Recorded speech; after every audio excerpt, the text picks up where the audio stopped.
Bismillah, Assalamualaikum warahmatullahi wabarakatuh.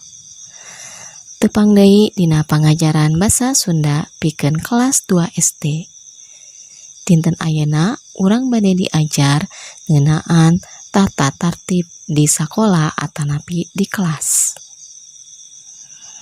Tata tertib di sakola atanapi di kelas diantawisna nyaeta nu kahiji, upami angkat ka sakola kedah nganggo saragam.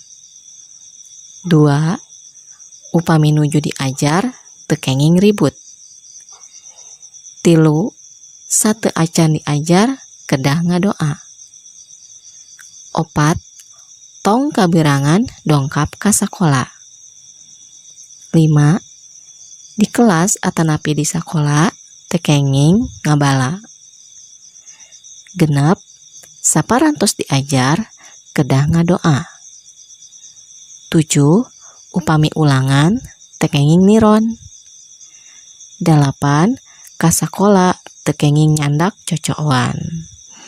Tah eta teh sadayana tata tertib nu aya di sakola atanapi di kelas. Saleresna mah masih keneh aya mung anu dijelaskeun di dieu cekap 8. Nah, ayeuna ku hideuk engke dikerjakeun latihanana nya. Syukron, jazakumullah khairan, barakallahu fikum.